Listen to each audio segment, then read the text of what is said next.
네, 안녕하세요. 오늘 준비한 내용은 이제 그 주거 시장에 대한 상품들, 주거 시장에 대한 상품들이 실제적으로 요 근래에 갑자기 나타난 것들은 아니고요. 예전 부동산 시장에 존재했던 것들인데, 예전보다 지금도 부각이 될 수밖에 없는 상황이 돼버렸죠.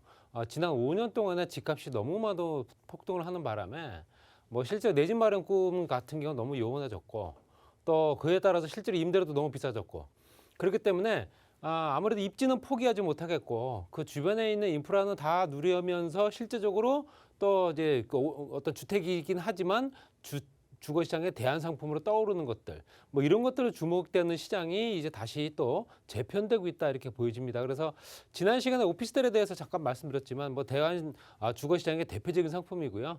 오늘도 오피스텔과 여러 가지 상품들을 얘기를 하겠지만 이런 상태는 실제적으로 집값이 계속 안정화가 된다라는 사인이 들어가지 않는 한 계속 지속될 겁니다. 내가 집을 마련할 수 있는 여건을 생애 최초로여서 정말 집을 내 집 마련할 수 있는 꿈을 실현하기 전까지는 어차피 현재 실제 임대 시장에 머물러야 되는 거고요. 그 임대 시장에서도 실제적으로 임대보다는 현재 내 것이 낫다라고 생각하는 부분, 특히 이제 주거 시장의 대안 상품, 또 아파트나 주택을 대체할 만한 상품들, 이런 것들이 굉장히 더 인기를 끌 수밖에 없다라고 말씀드릴 수 있습니다. 그래서 대안 주거 시장을 한번 분석해 보겠습니다. 대한 주거 시장이 굉장히 확대가 되고 있죠. 지금 현재는 주거와 업무, 숙박, 산업 여러 가지 이 관련된 사업들 어떤 인프라들이 연결되어 있습니다. 단순하게 그냥 주거 형태로 해서 잠만 자는 게 아니고 베드타운으로 형성된 지역들 대부분의 1기 신도시, 2기 신도시가 베드타운이죠. 그런 형태로 잠만 자고 현재 또 생활 인구들은 다 다른 지역으로 몰려 있고 이런 형태가 아니라 그 지역에서 거주하면서 업무도 볼 수 있고 또는 숙박 개념이 아니면 산업을 느낄 수 있는 실제적으로 산업 구조가 활성화되면서 기본적인 인프라들, 업무 시설과 기타 편의 시설들 또 여러 가지 어떤 그 어떤 그 사람들한테 필요한 여러 가지 여건들이 갖춰져 있느냐 이걸 따진다는 거죠. 그래서 실제적으로 주택을 기본적으로 중심을 봤을 때는 우리가 생각하는 주택을 기본적으로 봤을 때는 오피스와 오피스텔 개념으로 또 현재 나눠질 수 있고요. 거기에 도시형 생활주택, 소형주택이죠. 이거는 이제 숙박시설과 연결된 생활형 숙박시설까지 같이 연결됩니다. 그래서 요즘에 생숙이라고 해서 생활형 숙박시설들이 이 근래 굉장히 인기를 끌고 있습니다. 물론 관련된 법령들 요즘에 또 워낙 또 편법들이 많다 보니까 이런 거에 대해서 좀 제재를 가하고 있는 건 사실이긴 하나 거기에 또 지식산업센터와 현재 연결되어 있는 기숙사 이런 것들이 이제 대한주거시장이다 보시면 될 것 같아요. 그래서 실제적으로 무조건 아파트에 살아야 되고 무조건 단독주택에 살아야 되고 이런 개념이 아니라 전체적으로 현재 그 지역의 업무시설과 또 현재 산업시설들을 얼마나 내가 그 주변에서 이런 것들을 활용할 수 있느냐 이런 거가 관건이다 이렇게 말씀드릴 수 있고요. 그렇기 때문에 그런 대한주거시장에서 정말로 부각이 되는 현재 수요들 이런 수요들은 대부분 다 가족 단위 구성보다는 나홀로 이사를 다니기가 편리한 혼자 사는 사람들 1인 가구죠. 1인 가구가 가장 큰 대한주거시장의 현재 어떻게 보면 주 고객들입니다. 그랬을 때는 그러면 현재 과거부터 현재까지 2021년도까지 봤을 때 1인 시장 특히 이제 혼자 사는 인구가 얼마나 많이 늘어났느냐 936만 가구 정도 됩니다. 그렇다는 얘기는 실제적으로 지금보다도 더 많이 늘어날 수밖에 없다라는 얘기고요.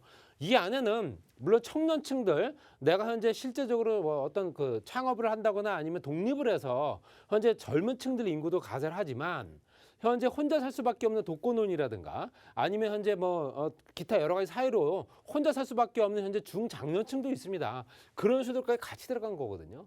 그렇기 때문에 실제적으로 이렇게 1인 가구 수요가 늘어난다. 그런다는 얘기는 어떤 예전에 있던 그런 그 전형적인 주택 구조가 사실상 혼자 사는 사람들한테 필요가 없습니다. 그렇기 때문에 당연히 소형이면서 인프라, 특히 이제 그 주변의 교통이라든가 환경적인 여건들 좋은 지역에 거주하려고 하는 욕심은 당연히 생길 수밖에 없다라는 거고요. 그래서 대한주거 상품, 특히 이제 주거 시장을 대안할 수 있는 상품들, 또 대한 주거 수가 얼마나 되느냐 봤을 때 2010년도부터 해서 2020년도가 한 11년 정도 통계를 보게 되면 전체적으로 수치는 계속 올라가고 있는 거 보실 수 있습니다. 그래서 2021년도까지 현재 176.5까지 올라간 상태입니다. 그렇다는 얘기는 전체적으로 176.5만 가구 그러면 가구 수로 따졌을 때 지속적으로 거의 현재 2010년도 10년 전과 비교했을 때는 거의 현재 6배 이상 올라간 6배 정도죠. 6배 정도가 폭증하는 겁니다. 그리고 당연히 그 가구 수도 당연히 혼자 사는 사람들의 수요가 그만큼 늘어나니 공급도 늘어날 수밖에 없는 거죠. 그들에 맞추어서 만들어진 공급들, 그 공급책들이 만들어지면서 공급 수량들도 더욱더 늘어날 수밖에 없는 상황. 이렇기 때문에 이런 어떤 수치는 더욱더 증가될 가능성이 크다라고 말씀드릴 수 있고요. 말씀드린 대로 오피스텔과 대한주거상품의 대표적인 상품들이 오피스텔, 그다음에 현재 다세대 주택이라고 하는 도시형 생활주택, 그다음에 이제 생활형 숙박시설, 또 현재 기숙사 이런 것들입니다. 그렇게 봤을 때 과연 어떤 것들이 더 인기가 있느냐? 당연히 오피스텔과 도시형 생활주택들이 더욱더 인기를 있을 수밖에 없죠. 그래서 현재 실제적으로 유형별로 봤을 때도 추이가 얼마나 늘어나는가 봤을 때는 도시형 오피스텔 같은 경우는 현재 108만 가구까지 늘어났죠. 거의 지금 현재 2배 정도, 5년, 6년 사이 한 2배 정도 늘어나는 거고요. 도시형 생활주택 같은 경우는 현재 도시형 생활주택 같은 경우는 워낙 또 어떤 그 수량 자체, 이 공급량 자체가 작았기 때문에 31.5만 가구에서 현재 60만 가구 정도 됐습니다. 그래서 2배 정도 된 거죠. 거의 지금 현재 오피스텔과 도시형 생활주택은 한 6년 사이에 한 2배 정도가 늘어났다. 이렇게 계산하시면 될 것 같고요. 그다음에 생활형 숙박시설 같은 경우 기숙사, 이건 특화된 사람들만 들어갈 수 있는 조건들이 될 수 있습니다. 몰라서 못하는 사람들도 있고요. 그렇기 때문에 단지 그 수치는 높지가 않습니다. 그래서 2015년도 기준으로 봤을 때는 전체적으로 보게 되면 현재 기숙사가 굉장히 많이 늘어나는 걸 보실 수 있습니다. 12만 가구가 늘어났죠. 2만 가구에서 12만 가구이 6배 정도 늘어난 상태고요. 그다음에 생활형 숙박시설이 현재 4만 4천 가구에서 72만 2천 가구. 굉장한 수치입니다. 이 얘기는 무슨 얘기냐? 2018년도부터 해서 이제 2018년도, 17년도부터 기점으로 해서 생숙시설의 인기들이 굉장히 또 높아지기 시작을 했습니다. 투자하기 용이하고 주택에 포함 안 되고 세금 관련된 어떤 혜택 받을 수 있고 하기 때문에 투자자들의 물량들이 그만큼 뒤따라 주면서 당연히 그 공급량도 늘어날 수밖에 없었던 상황이고요. 이 중에서도 말씀드린 대로 그래도 생활형 숙박시설보다는 오피스텔과 도시형 생활주택이 낫지 않냐라고 생각하는 분들이 더욱더 많을 수밖에 없다. 이렇게 보시고요. 주택 보급률과 이제 실질적으로 보고에 관련된 내용들을 보게 되면 현재 주택 보급률이 있고요. 주거 공간 보급률이 있습니다. 이건 얘기가 다른 얘기입니다. 무슨 얘기냐면 주택은 실제로 현재 거주할 수 있는 여건의 주택, 우리가 얘기하는 일반적인 주택을 얘기를 하는 거고요. 주택 외에 주거할 수 있는 공간의 보급률은 얼마 되느냐. 말씀드린 오피스텔부터 도시형 생활주택, 생숙부터 현재 지식산업센터의 기숙사까지 다 포함시켰을 때 주거 공간이라고 할 수 있겠죠. 주거할 수 있는 공간이 되는 겁니다. 공간을 마련할 수 있어야 되기 때문에 그 수치를 보게 되면 전국적으로 봤을 때 2010년도부터 2020년도까지는 현재 103.6까지 현재 보급률은 굉장히 높은 상태지만 물론 주거 공간 보급률도 현재 108.6까지 올라간 상태이긴 맞습니다. 그렇지만 실제적으로 수도권과 비수도권 봤을 때 수도권 같은 경우는 98.0% 정도, 비수도권이 108.9. 차이로 이 현재 수도권과 비수도권을 나눠서 이제 빼보면 10.9% 정도가 차이가 나는 거고요. 거기에 똑같은 조건의 수도권과 비수도권 나눴을 때는 6.7. 그러면 주택 보급률의 현재 실제적인 수도권과 비수도권의 차이 같은 경우는 10.9%가 되지만 주거 공간의 차이 같은 경우 6.7%면 주거 공간이 턱없이 부족하다. 이런 얘기겠죠. 주택에 관련된 내용, 특히 이제 주택과 관련된 상품들이 실제적으로 우리가 알고 있는 일반적인 상품에 들어가는 부분과 주거 공간이라고 하는 정말 주거할 수 있는 내가 생활을 할 수 있는 주거 공간과는 얘기가 다르기 때문에 그 차이가 있습니다. 그래서 또 인구 천인당 주택수를 보게 되더라도 수도권과 비수도권의 차이를 보게 되면 66만 7천 가구 정도 됩니다.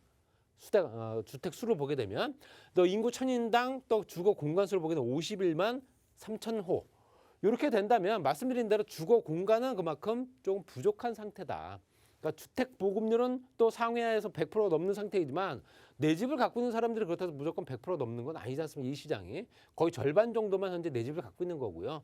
그 나머지는 현재 임대시장에 있는데 임대시장에서도 주거 공간을 찾지 못하는 사람들도 충분히 있을 수 있다. 그런 내용입니다.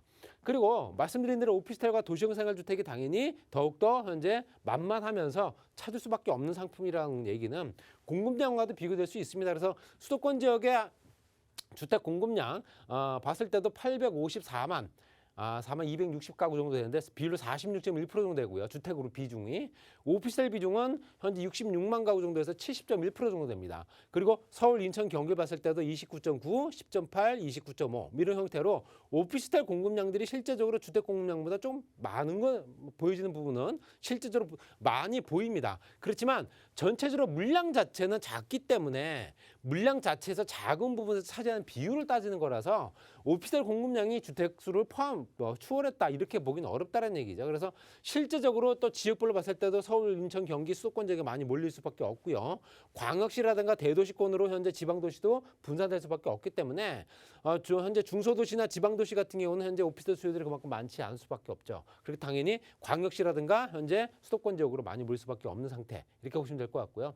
그 오피스텔 같은 경우는 주로 어느 지역에 공급이 되느냐 봤을 때는 생활권 중심으로 해서 붉은 색깔로 표시된 게 보실 수 있습니다.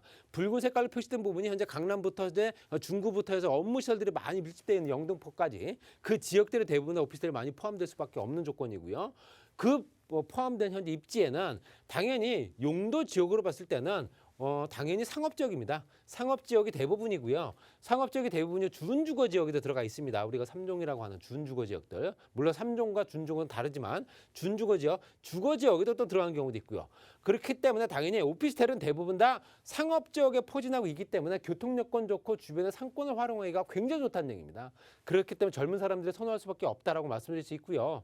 또 실제적으로 개별적으로 건축물 규모별로 봤을 때도 그러면 오피스텔을 몇 호 이상의 오피스텔들이 현재 가장 주를 이루느냐 봤을 때는 보통 10실 이하, 그러니까 소규모 오피스텔들이 굉장히 더 많이 공급이 되는 걸 보실 수 있습니다. 53%고요.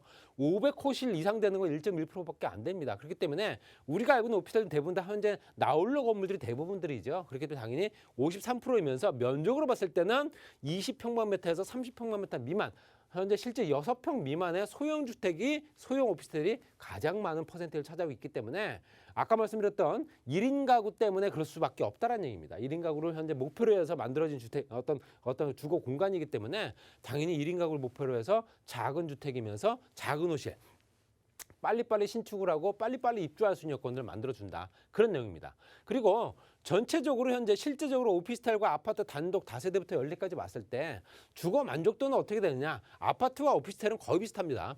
아파트와 오피스텔은 거의 비슷해서 거의 만족을 하는 형태고요. 그다음에 주거 환경에 대한 전반적인 만족도도 아파트와 오피스텔은 거의 동일하다. 그렇기 때문에 오피스텔들이 그만큼 더 부각될 수밖에 없는 거고 우리가 대안상품이다라고 해서 현재 주택시장에 진입하지 못한 사람들이 오피스텔을 선호할 수밖에 없는 이유는 만족도가 높고 현재 전체적으로 봤을 때도 어느 누구나 손쉽게 구입할 수 있기 때문에 그렇다. 말씀드릴 수 있고요. 또 전세 가격 비율도 굉장히 어떤 매력이 있습니다. 전체로 푸른 색깔이 현재 오피스텔이고요. 현재 붉은 색깔이 아파트인데요. 현재 매매 가격 대비 전세가가 얼마가 됐냐 그 비율을 나타내는 건데 현재 오피스텔 같은 경우는 거의 77.2% 정도 됩니다. 내 돈이 얼마 안 들어가죠. 소액으로 투자 가능하다. 그렇기 때문에 당연히 매력적인 상품이라고 느껴지는 거다. 보여지는 거고요.